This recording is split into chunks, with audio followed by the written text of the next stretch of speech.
It was in 1888 when mystery and terror cloaked the streets of Whitechapel in East London.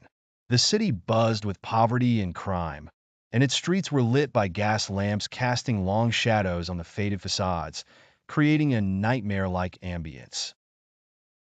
Amidst this grim scene, Jack the Ripper appeared, not just any criminal, but a monster embodying absolute horror. On a dark night in August, London awoke to the news of a gruesome crime. The body of Mary and Nichols, the Ripper's first victim, was found. The way she was killed was horrifying, with precise mutilations that suggested an eerie familiarity with surgical practices. This wasn't an isolated incident, but the beginning of a series of murders that would stain London's heart and mark history as one of its most terror-stricken eras. The murders continued throughout that autumn, growing more appalling with each crime.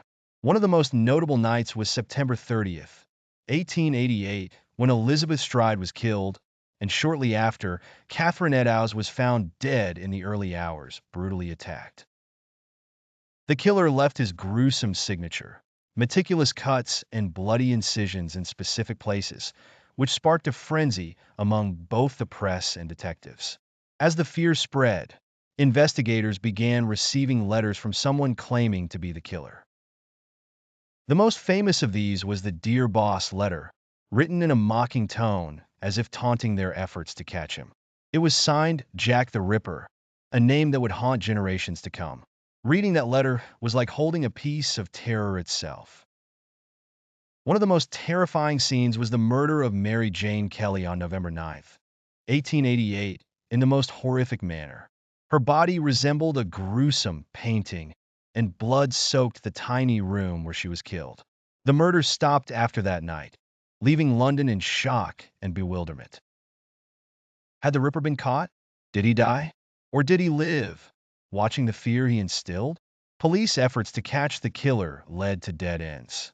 Suspicions ranged from doctors and immigrants to members of the upper class, but the mystery remained unsolved. Over the years, Jack the Ripper became a symbol of pure evil, and his story evolved into a legend recounted on cold nights, reminding everyone that monsters can be human, living among us. What secrets did Jack harbor? Was he a cunning conspirator or a madman blinded by the desire for control and murder? The questions remain open, and the details that could reveal the truth are hidden deep in the past, waiting for someone brave enough to uncover them.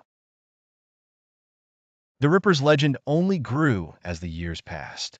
Historians, criminologists, and amateur detectives alike pored over the old police files, sifting through every clue, eyewitness account, and report, each trying to crack the case that had eluded Scotland Yard's finest. Some claimed that the killer must have been a surgeon, given the precision of the incisions. Others believed he might have been a butcher, someone used to handling knives and blood. The theories ranged from plausible to outright wild, painting Jack the Ripper as anything from a royal conspiracy gone rogue to a vengeful physician. Each anniversary of the murders brought fresh speculations, new books, and documentaries that reignited the public's imagination. Some evidence pointed to potential suspects. Montague John Druitt, a troubled barrister whose death coincided with the end of the murders. Aaron Kosminski, a Polish immigrant with a history of mental illness. Or Sir William Gull, the royal physician implicated in more outlandish theories involving the British monarchy. Yet none of these theories were proven beyond doubt. And the letters, those cryptic, haunting letters signed by Jack the Ripper, added layers to the legend. Were they real, or were some hoaxes by the media, desperate to fan the flames of public frenzy? The famous From Hell letter, with its rough handwriting and chilling message, even came with a piece of human kidney said to have belonged to one of the victims. The grotesque nature of these communications only deepened the aura of fear surrounding the Ripper. London itself has changed since those dark days. The fog-choked alleys of Whitechapel, once filled with whispers of terror, are now bustling with modern life. Yet on certain nights, when the wind howls through the narrow streets and the lamplight casts long, Eerie shadows. It's as if the city remembers.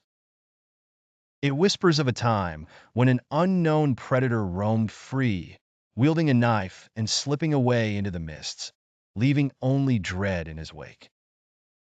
Even now, in the 21st century, the identity of Jack the Ripper remains one of the greatest unsolved mysteries. New forensic techniques, including DNA analysis, have breathed life into old evidence, sparking hopes that perhaps one day the true face of the Ripper will be revealed.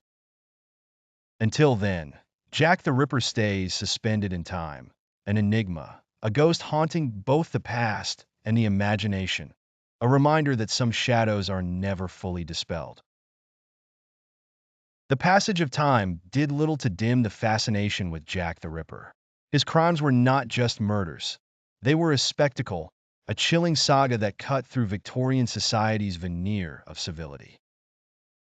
For decades, the Ripper case served as a mirror reflecting society's fears, both rational and irrational. Fear of the unknown, fear of the outsider, and fear of our darker impulses. By the late 20th century, new investigative techniques began to shed some light on the murky corners of the Ripper mystery. The field of criminal profiling emerged, with experts attempting to piece together a psychological portrait of the infamous killer. Profilers suggested that Jack might have been a man in his late 20s to early 30s, someone who blended into society easily, but carried a profound hatred for women, possibly stemming from traumatic experiences in his past. Then, as technology advanced, researchers turned to forensic science for answers. Old evidence was scrutinized under the modern gaze of DNA analysis. Items like stamps from the Ripper's alleged letters and preserved artifacts from crime scenes were analyzed, sparking hopes that science could finally do what Victorian detectives could not. In one such effort in 2014, researchers claimed to have found mitochondrial DNA linking a suspect to the case. The suspect in question was Aaron Kosminski, a Polish immigrant and barber. The revelation reignited global interest, although the results were met with skepticism due to the limitations of the testing and the degraded state of the samples. The world watched, entranced, as investigators, authors, and filmmakers kept Jack the Ripper alive through countless retellings. Documentaries portrayed dark, smoky reenactments of his night prowls, while novels and films took creative liberties, turning him into everything from a misunderstood anti-hero to a demonic figure born of pure evil. Museums dedicated exhibits to the Autumn of Terror, and tours through Whitechapel invited visitors to walk the same cobblestone paths the Ripper once haunted. What kept the Ripper so enduring in the collective consciousness was not just his elusiveness, but the dark questions he raised. How could a killer blend so seamlessly into a city teeming with life? How many monsters lurked in human form, unseen and unsuspected? The brutal precision of his murders suggested not just rage, but calculation, a need to send a message, albeit one that would forever remain cryptic.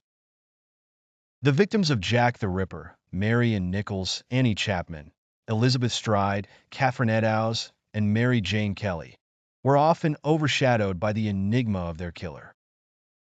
But as decades passed, a cultural shift began to emphasize their stories.